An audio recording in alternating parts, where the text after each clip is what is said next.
Salut à tous, bienvenue donc sur l'entrepreneur à la style, Thierry hashtag Henry, épisode 109. Aujourd'hui donc on va parler donc d'investissement, donc comment investir son argent. On parle beaucoup, enfin plus de bourse, hein, mais on ne parle pas d'épargne. Tu vas savoir pourquoi, on va t'expliquer avec mon invité, donc qui est un expert du domaine, qui est aussi un site pour ça, donc je vais tout te dire. Donc après on va remercier le sponsor. Masterclass Mindset. Je te propose donc de venir donc me rejoindre donc dans un masterclass gratuit, donc mais limité en nombre de participants. Il s'agit d'une conférence en ligne gratuite et accessible depuis Internet. Comment programmer ton cerveau en moins de 5 minutes pour accomplir ce que tu veux vraiment dans la vie. Et tout ça avec des conseils très efficaces. Tu vas découvrir 3 secrets simples à utiliser qui vont transformer ta vie. Secret numéro 1. Pourquoi ce que tu essayes aujourd'hui sont des techniques du passé et comment vraiment produire des résultats. Secret numéro 2. Comment découvrir ton vrai pourquoi pour passer à l'action, avoir confiance en toi et être motivé. Et cela à tout moment. Secret numéro 3. Comment avancer peu importe l'entourage que tu as et tout simplement te programmer à réussir. Donc rejoins-nous dans ce masterclass gratuit en allant sur le lien suivant, donc thierry-du6henry.fr/EPR. Donc thierry-du6henry.fr/EPR. De retour donc après avoir remercié le sponsor, aujourd'hui donc j'ai Thomas Perret qui est donc le fondateur de monpetitplacement.fr. Il va donc t'expliquer les bases. J'ai pas voulu faire un truc compliqué. Le compliqué c'est pour l'épisode d'après. On parlera plus de trading et donc de day trading et tout ce qui est finance. Vraiment poussé par soi-même en tant qu'indépendant. Là c'est en passant par la plateforme ou en se faisant aider si tu as envie. Donc si tu as des petits pécules et tu veux donc faire de l'argent mais sur du long terme, c'est pas sur du court terme, en épargnant la même somme ou en mettant une grosse somme à un moment, tu verras, il va tout te donner. Je me suis donc mis dans la place du novice pour vraiment, si tu es débutant, donc avoir les bonnes informations parce que lui c'est un expert. Donc avant donc de recevoir donc Thomas, donc je te demande donc de mettre un petit pouce, de partager. Oui, tu n'as même pas encore écouté, je te demande de partager, mais bon, comme souvent on oublie, donc n'hésite pas donc à commenter, à poser des questions que je pourrai reposer à Thomas. Et puis à la fin, reste jusqu'à la fin, il nous fait un cadeau donc pour pouvoir utiliser sa plateforme et faire un peu d'économie. Donc je te dis donc à tout de suite avec Thomas. Salut, salut Thomas, comment tu vas? Salut Thierry, ça va très bien et puis je suis content d'échanger avec toi aujourd'hui. Merci, moi aussi. On va parler donc d'investissement. Sujet qu'on parle assez souvent, mais là, toi, tu es un expert parce que j'ai été sur ta fiche. Bon, on s'est rencontré sur LinkedIn. Tu es actuaire, c'est ça? Je suis actuaire et je suis fondateur d'une fintech d'investissement, donc effectivement, Mon petit placement.fr. ouais. Donc, ben, on va aller directement donc, dans le vif du sujet. Donc, déjà, merci donc pour toi, pour ta présence. Donc, parle-nous rapidement donc, de toi et de mon petit placement et ensuite, je vais te poser des questions génériques sur l'investissement. Ok. Alors moi, je suis effectivement actuaire. Je suis issu d'une école d'ingénieur qui s'appelle l'ENSEE Paris Tech. J'ai commencé à travailler en finance chez Natixis à New York pendant 2 ans, où je conseillais des investisseurs institutionnels qui étaient des fonds de pension sur leur stratégie d'investissement.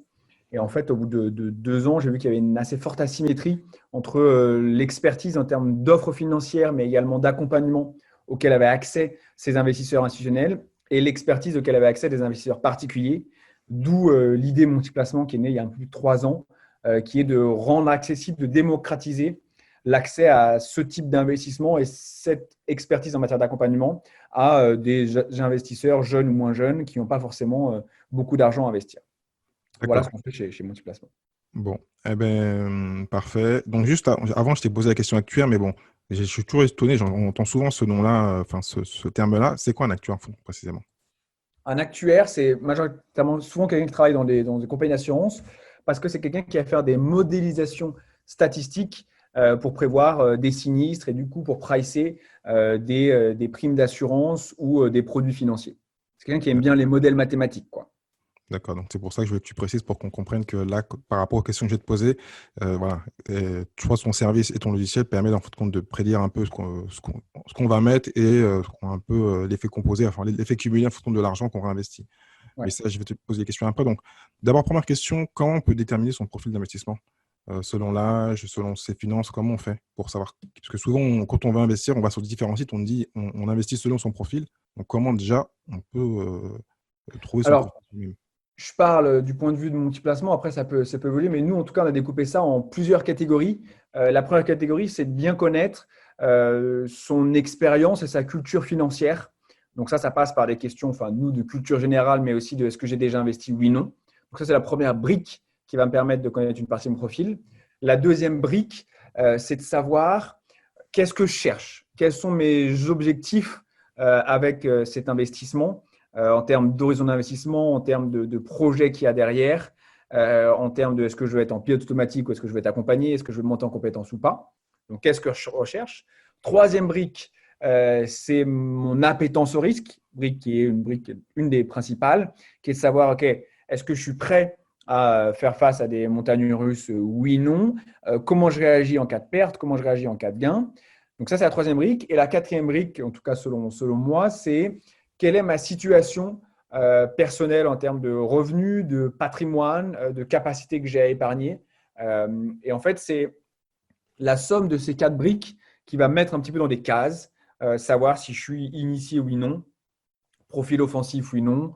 Alors, ce n'est pas toujours binaire, hein, mais pour schématiser un petit peu. Et est-ce que j'ai une capacité à prendre du risque importante ou pas en fonction de mes revenus? Voilà un peu. Ça, en général, ça ce qu'on choisit nous-mêmes ou vaut mieux se faire accompagner par un professionnel qui va voir selon notre profil, si on entreprend, si on est salarié, parce que souvent on peut se tromper, hein, souvent même soi-même on ne se Alors, connaît pas. Donc, est-ce que c'est mieux de se faire accompagner que la personne dise, voilà, ton profil c'est ça et fais ça. Alors, ce que je pense, c'est on peut faire deux choses. Soit on veut investir plus pour l'adrénaline et le fun, ce que moi j'appelle boursicoter. Et à ce moment-là, il faut aller au casse-pipe tout seul et apprendre. Soit on veut faire fructifier son patrimoine et son capital. Et là, effectivement, le meilleur moyen d'avoir le bon produit qui fit à mon profil et sans trop des émotions qui vont venir parasiter mes choix, c'est de faire confiance à un professionnel et de se faire accompagner. Bah, souvent aussi par rapport parce que moi j'ai même lu dernièrement, c'était Money Master the Game de Tony Robbins et d'autres livres comme ça qui tapent un peu sur les intermédiaires. Et Ouais. donc, est-ce que donc, bon, toi j'ai bien compris, logiquement, on est largement moins cher qu'un intermédiaire classique, si j'ai bien compris, hein. Ouais, nous, on se rémunère que, donc il n'y a pas de frais. Nos seuls frais en tant qu'intermédiaire sont basés sur les gains réalisés par l'utilisateur. Donc, D'accord, il n'y a pas de frais fixes. d'accord. Et donc, dans ces cas-là, donc, vaut mieux donc plutôt, donc, bon, on passe par une plateforme, et donc, vaut mieux plutôt investir donc, progressivement ou en une fois? En général, tu Alors, conseilles comment? alors ça, il y a vraiment deux écoles. Moi, je suis de l'école de investir en plusieurs fois, rentrer ce qu'on appelle dans le jargon en fractionné, parce que c'est prendre en compte le fait que chaque investisseur a ses émotions qui vont un jour le dépasser. Et du coup, si je mets 10 000 € d'un coup, la veille du Covid, par exemple, il y a des chances que vraiment ça se passe mal pour moi et que j'ai du mal à vivre le crack une semaine plus tard. À l'inverse, si j'ai mis 1 000 € en 10 fois, même si je suis rentré la veille du Covid, je sais que mes autres 1 000 € plus tard, ils profiteront d'un gros rebond. Et du coup, ça permet de beaucoup mieux gérer les marchés et les fluctuations des marchés. Donc, c'est pour ça que moi, je recommande de rentrer en plusieurs fois. C'est vraiment une donnée importante, le côté sentimental, entre parenthèses, enfin émotionnel, on va dire. Gestion Et, d'émotions. et donc, c'est pour ça, en fin de compte, que tu proposes plutôt, donc ce que tu disais, c'est plutôt une sorte d'investissement programmé. Exactement. Enfin, nous, on fait deux choses et je prône deux choses. Le premier, c'est rentrer en fractionné, c'est-à-dire que découper un versement initial. Donc, au lieu de mettre 5 000, je peux mettre 2 000 et après découper à coût de 500 € par mois.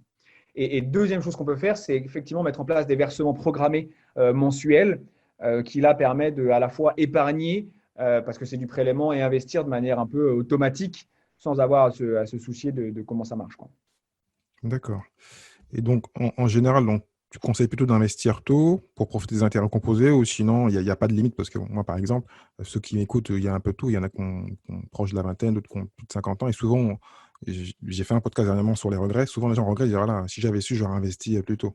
Et techniquement, vaut mieux investir tôt, mais il n'y a pas d'âge. Si actuellement on a de l'argent à 45 ans, on peut les mettre. Ouais, il faut y aller. Après, il faut y aller avec des montants avec lesquels on est à l'aise. Mais à la fois pour les intérêts composés qui sont des petites boules de neige, enfin effet boule de neige qui est super intéressant, mais aussi parce qu'en termes de culture et d'expérience financière, plus on commence tôt, plus on fait nos erreurs vite et plus on est robuste dans notre gestion par la suite, quoi. D'accord, donc c'est plutôt une question toujours, on vient toujours à l'émotion, à l'expérience.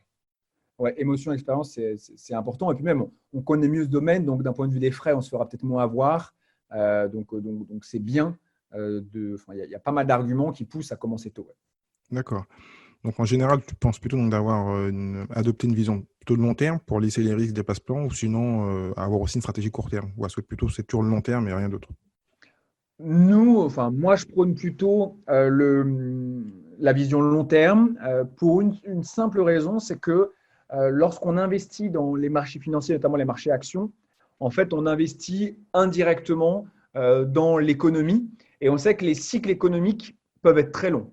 Ça peut être quelques années, mais ça peut être 5 ou 10 ans, voire un peu plus. Et du coup, si on investit indirectement dans ces cycles économiques, eh bien, il faut qu'on soit cohérent et il faut que notre horizon d'investissement soit aussi long que c'est l'économique. C'est pour ça que nous, on prône vraiment du long terme, quoi. Ouais, surtout que maintenant, on a un grand recul, quasiment plus d'un siècle sur les marchés. On sait enfin, j'ai vu une étude dernièrement, mais surtout dans le livre de Tony Robbins et plein d'autres, qui indique que comparé à l'immobilier, où souvent les Français, on adore l'immobilier, et d'autres investissements, techniquement, si on sort pas son argent et on investit régulièrement, on est quasiment toujours obligé de gagner. Après, il ne faut pas se comparer à Warren Buffett et tous les autres qui font des 23 ou 20%. Mais sur le long terme, en fait, la bourse remonte toujours, donc on est toujours gagnant sur le long terme. Et pour revenir à l'immobilier, ce qu'on aime, en tout cas ce que le français aime beaucoup dans l'immobilier, c'est pas tellement l'actif qui est derrière, à savoir la pierre, mais c'est le fait que via l'immobilier, j'ai accès à du levier. C'est ça qui plaît beaucoup, alors que l'actif des actions des marchés financiers est lui effectivement un actif qui est intrinsèquement un peu plus performant que la pierre simplement, quoi. D'accord. Donc, comment tu fais pour gérer la fluctuation des marchés? Comment on fait? Parce que souvent, ce qui fait peur aussi aux gens, parce que par rapport, on parle d'immobilier, ce qui fait peur, c'est le fait que ça baisse d'un coup. Il y a le côté émotionnel. Donc, comment on fait pour gérer la Ouais. fluctuation des marchés? Alors, je pense que la première chose à faire, c'est de poser les bonnes questions avant de se lancer. Quelques questions, c'est est-ce que j'ai besoin de cet argent pour vivre? Oui, non. Est-ce que je suis prêt à investir sur le long terme, comme on disait? Oui, non. Et est-ce que si j'investis pas cet argent, j'en ai fait quelque chose de mieux?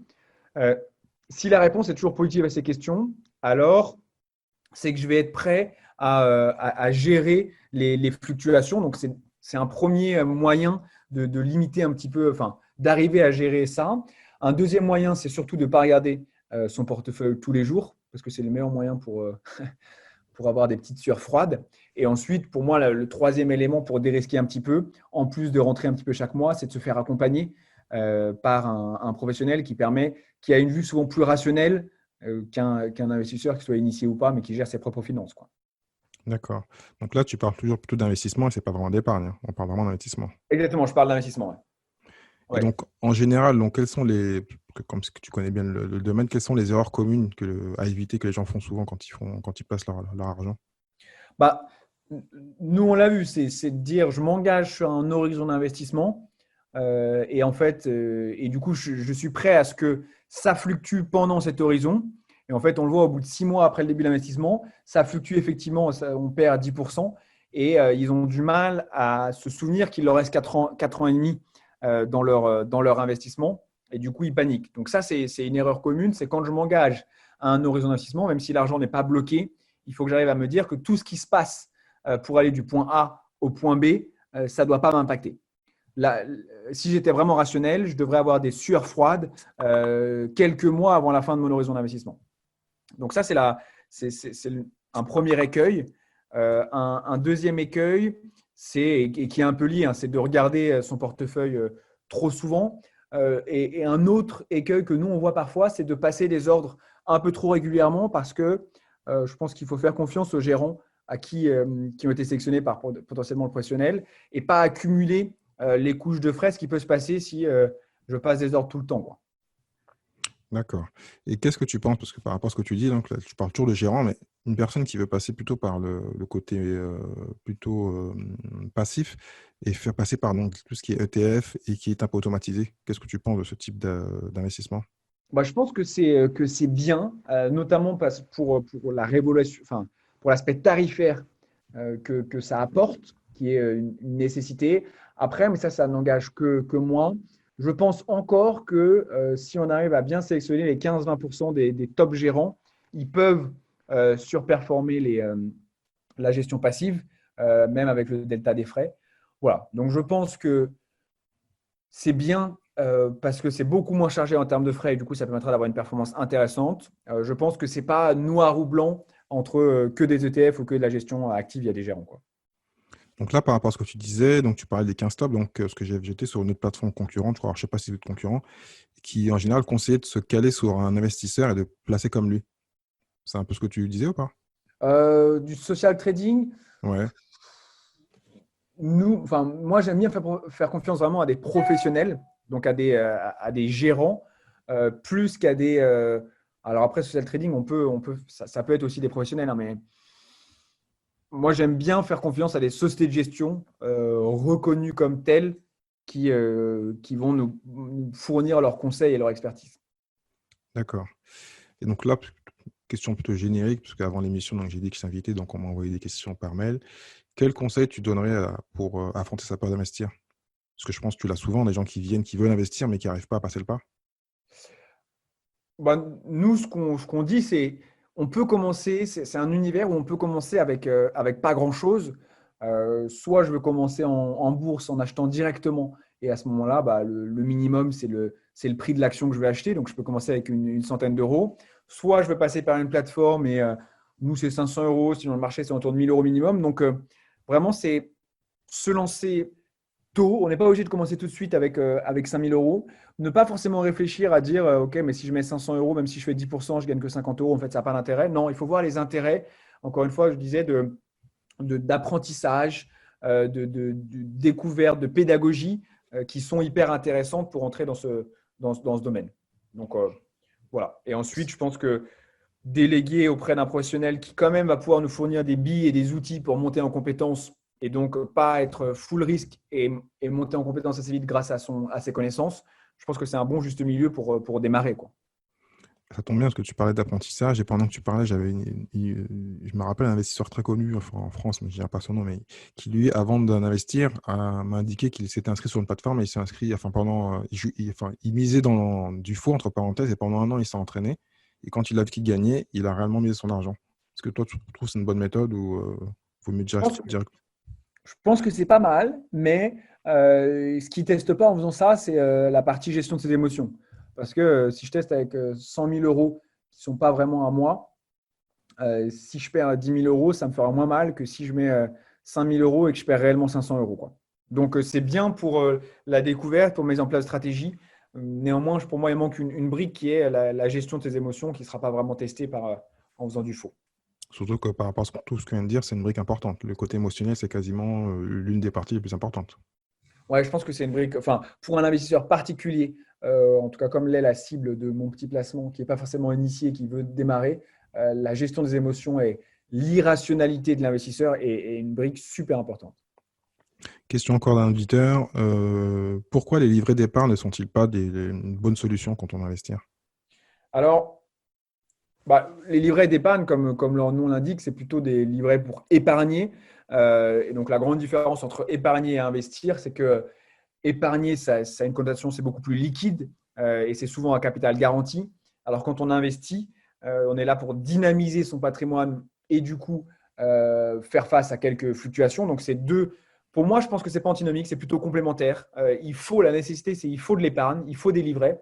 En revanche, ça ne sert à rien d'avoir 20 000 euros qui dort sur des livrets.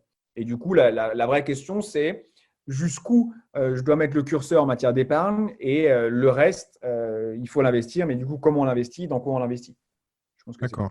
ça l'approche. Et les systèmes, parce que souvent les gens conseillent de passer par un PEA. Est-ce que donc tu penses que c'est intéressant, parce qu'on a mis un plafond assez important, d'investir en passant par le PEA?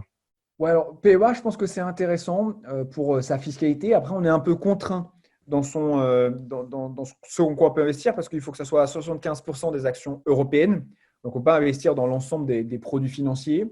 Euh, Moi, PEA, je le mets dans la case un peu boursicoté. C'est bien si on veut être autonome et aller acheter des actions en direct. En revanche, l'assurance vie, si on passe par un professionnel, peut être intéressant parce que nous permet d'avoir plus de flexibilité dans les fonds dans lesquels on peut investir et tout autant d'avantages sur la fiscalité, quoi. Donc tu conseilles plus l'assurance vie que le PEA. En fait, je dis soit je veux faire tout seul, euh, rencontrer le marché plus pour l'adrénaline et l'expérience, c'est mieux le PEA. Soit je veux vraiment faire fructifier mon patrimoine à l'aide d'un professionnel. Et à ce moment-là, je pense que l'assurance vie est un peu plus intéressante. D'accord. Donc, On peut faire un peu des deux, hein. ouais. Parfait, donc je t'ai posé les questions que j'avais et les auditeurs. Donc là, je vais te poser les questions que je pose à tous les entrepreneurs. Donc tu m'as prévu qu'on avait un temps un peu limité. Donc quel est pour toi le business dont tu rêves à part celui que tu fais actuellement? Est-ce qu'à part mon petit placement, tu as d'autres business dont tu rêves que tu peux nous parler? J'essaie de ne pas trop y penser parce que là, on est en plein dans le jus, mais quelque chose que j'aimerais bien faire après peut-être, c'est un projet pédagogique assez fort, avec une forte ambition. Pas forcément sur la pédagogie financière, mais de la pédagogie de manière générale. Parce que nous, on le voit avec le fait que moi, je suis initié dans tout ce qui est investissement, à quel point quand les personnes ont envie d'apprendre et de connaître. Et j'imagine qu'il y a plein d'autres secteurs dans lesquels on pourrait faire beaucoup mieux en matière de pédagogie sur les choses qui peuvent être utiles au quotidien, quoi. D'accord, donc toujours rendre service à son prochain, on va dire.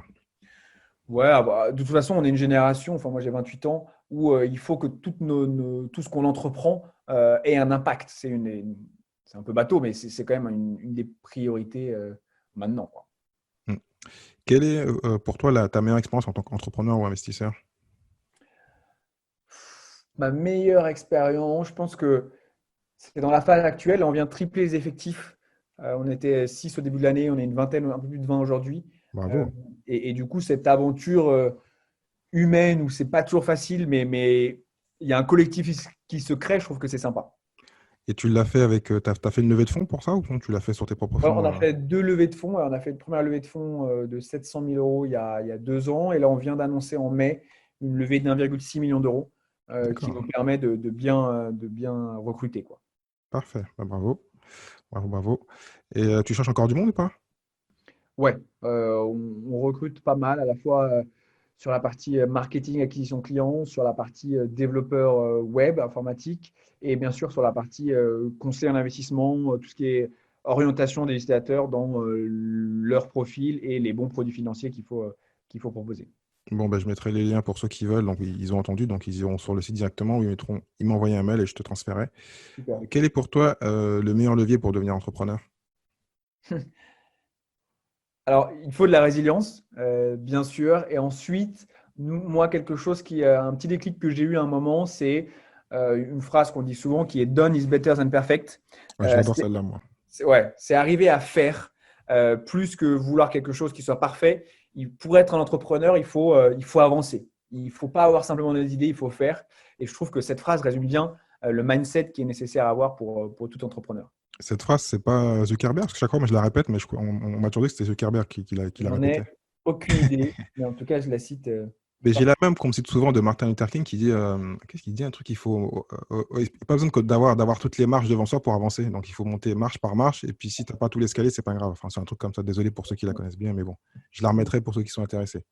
Je sais pas si tu la connaissais, mais voilà, Non, je ne la connaissais pas. pas grave, je l'ai oublié. Désolé. Donc quel est le livre que tu conseillerais à tout entrepreneur et pourquoi?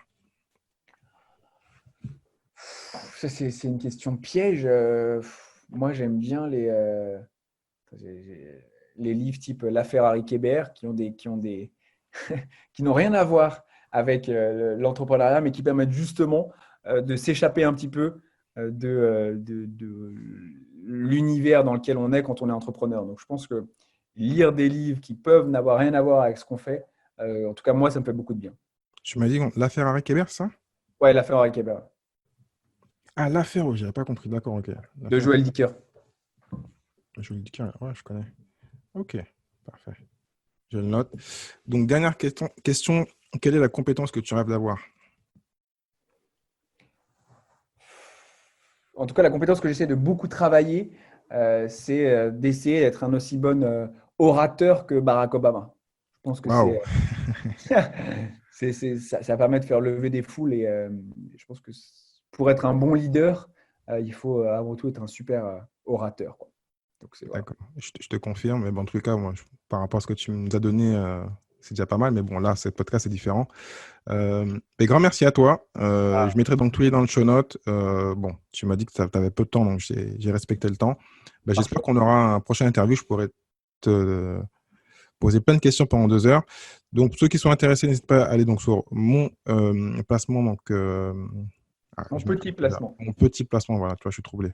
.fr, hein, pas .com, .fr. Et puis donc, tous ceux qui sont intéressés donc, par rejoindre l'équipe, vous êtes 20 actuellement, où il y a un projet en fin d'année, où il y a un projet précis d'être 30, 40, 50. Ouais, on sera une trentaine d'ici fin d'année et je Ouais, pense une cinquantaine à 12 mois environ. d'accord. Bon, ben, on te réinterviewera, enfin, tu te réinvitera pour savoir où tu en es, pour Ouais, savoir avec si ça marche plaisir. bien. Ben, Thomas, je te dis à bientôt. Merci Thierry. À plus. Ciao. Merci. Merci à toi donc d'être resté jusqu'à la fin. J'espère donc que tu as aimé les informations que tu as données donc Thomas. Donc n'hésite pas à tester cette plateforme. Et pour ça, il nous a fait un cadeau. Donc si tu veux donc avoir un code pour pouvoir donc faire des économies et donc passer des ordres moins chers, donc quand tu vas donc sur le lien que je vais te donner, donc Thierry-du-6 henri.fr/mpp ou directement sur le site donc monpetitplacement.fr, tu me rajoutes donc le code Thierry MPP. Donc tu le mets en majuscule, c'est mieux, donc Thierry MPP. Donc c'est le cadeau qu'il nous propose. Donc tu vas pouvoir donc faire des économies sur tes ordres et donc faire des investissements en gagnant un petit argent. Comme on dit, un petit centime, il faut les gagner partout où tu peux, donc tu verras le cumuler à la fin. Donc voilà. Grand merci à toi. N'hésite pas à partager, à mettre un commentaire, à mettre un petit pouce ou un grand pouce, à en parler à tes amis. Ça aidera le podcast. Donc on arrive à la fin de la deuxième saison. Donc j'ai toujours un épisode par semaine. Le prochain épisode, on va parler donc de finance et de trading, de day trading, un expert du day trading pour parler anglais. Il va donc nous expliquer tous les termes. Il y a des termes un peu techniques qu'on ne connaît pas. Et ensuite, on va parler un peu de web marketing et d'e-commerce pour leurs épisodes parce qu'ils sont déjà programmés. Donc voilà. Donc si tu as des questions, n'hésite pas à m'envoyer sur contact@thierry-6henri.fr. N'hésite pas donc à t'abonner donc à la liste du podcast pour que dès que le podcast sort, je te l'envoie. Il m'arrive d'oublier, mais c'est rare. Voilà. Donc si tu n'es pas encore en vacances, bonnes vacances. Si tu pars plus tard, pareil, bonnes vacances. Et n'hésite pas à écouter aussi les vieux épisodes entre parenthèses parce qu'il y a d'autres informations. Il n'y a pas que la finance, on parle aussi d'immobilier, d'entrepreneuriat et de plein d'autres sujets. Donc je te dis au prochain épisode. Ciao, ciao.